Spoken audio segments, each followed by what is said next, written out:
So let's get a good look here at lesson number 20 and what we are going to be doing for today. Also a really good look at my dog Zeba. She's a sweetheart. She's my canine soulmate.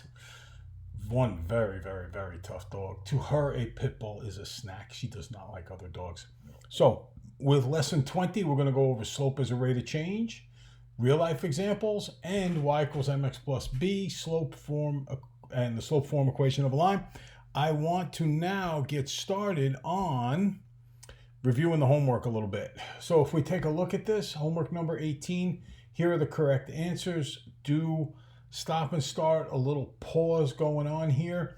A couple of important things while you pause this and look over your homework. A couple of important things include the idea that, what are they asking for? In number 2, they want the measures of each angle of the triangle. So here they are, 38, 71, and 71.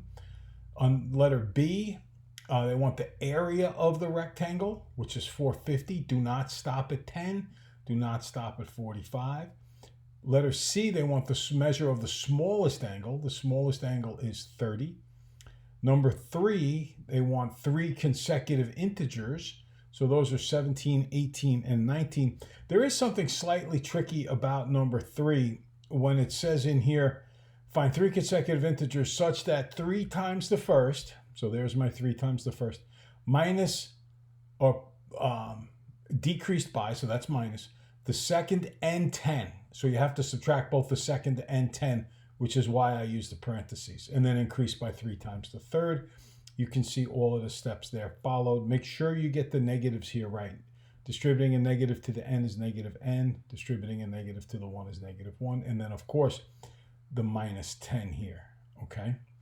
And then double distribute. Ignore the negative 5, distribute the 3n. Ignore the 3n, distribute the negative 5. One other point worth mentioning on number 1, remember that a parenthesis is that it's allowed to not equal. A parenthesis is just like an open circle, and a bracket is like a closed circle that it is allowed to equal it. So you could see it in either one of those ways. You would not see it in both of those ways, okay? So those are the answers to the first page of the homework. Now, the second page of the homework talks about factoring. Okay, here's each of these. And it also has a couple of graphs going on. Now, as far as the factoring goes, what we're going to look at here that's so important is always look for a common factor first, and that's the case in A and B.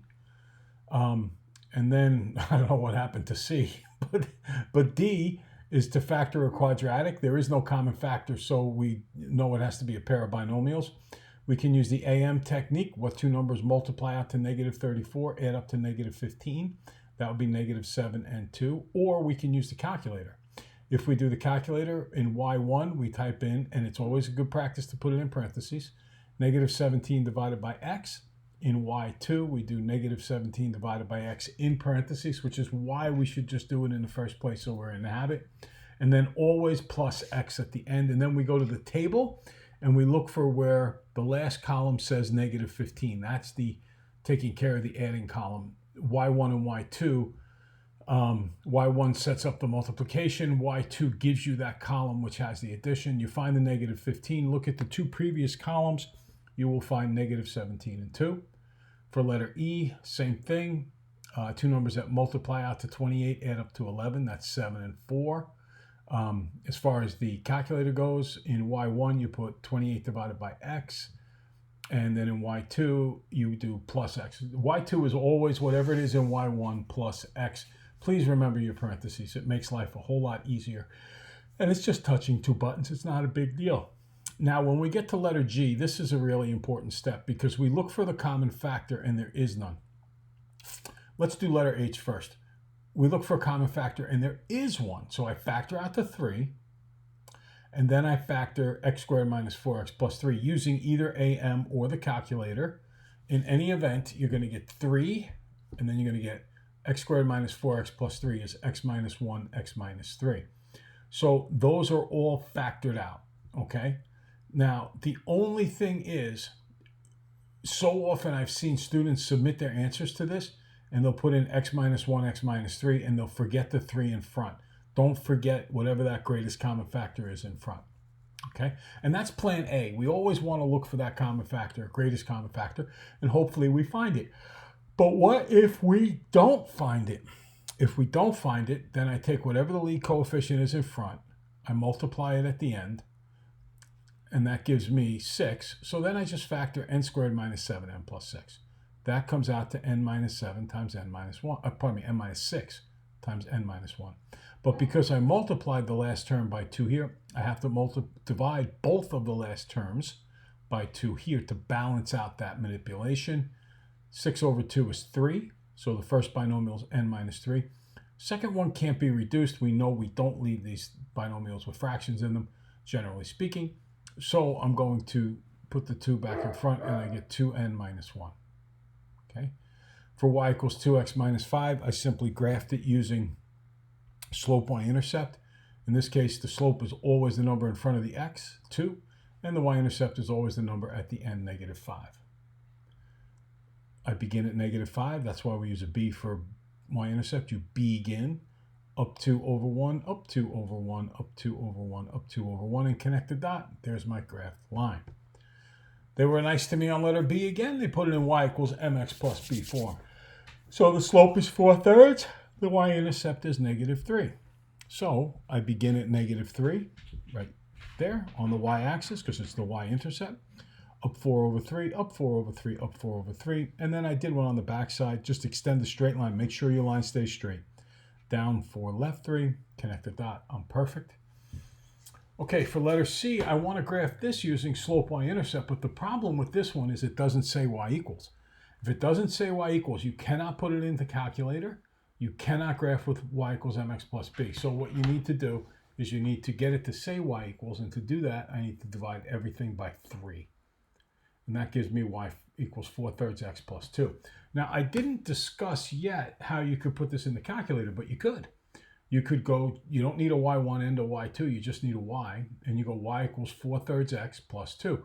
You can use alpha y equals to put in 4/3, or you could do parenthesis, it's very important to have a parenthesis, 4 divided by 3, close the parenthesis, and then the x button plus 2, and then ignore any decimals, any parts of the table that have decimals, and only plot the whole number of points. You'll find that you plot the same exact points as I did here. Now, my technique was to use slope y-intercept. So the y-intercept is 2. So I go up 4 over 3, up 4 over 3 again, and then I just continued it on the back side, down 4, 3 left, down 4, 3 left. Connect the dot. My graph is done. Okay, special case here. How do we graph the line x equals 3? And we want you to recognize it. You know, when you guys are all driving now, I think. If not, you'll be driving pretty soon. And one of the things you notice is that when you see a red light, you hit the brake. So it's an automatic reaction. When you see x equals 3, that means vertical line, automatic reaction. And it has no slope, and it goes right through where x equals 3 on the number line. So I draw my graph there. Next one.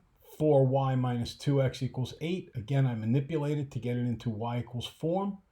When I do, the slope is 1/2. The y-intercept is 2. I begin. That's why we use a b for a y-intercept at 2. Up 1 over 2. Up 1 over 2. Up 1 over 2. Extend it forward. Fill in the backside. Connect the dot. Okay. And then, last but not least, graphing y equals negative 4. Well, green light means go. So with this, you realize the slope is 0 when it says y equals negative 4 because there's really 0 x's there. It's always a perfectly horizontal line through, in this case, when y is equal to negative 4. So there's all of the homework questions gone over for you, and you should be pretty set with that. Now we can go into more work.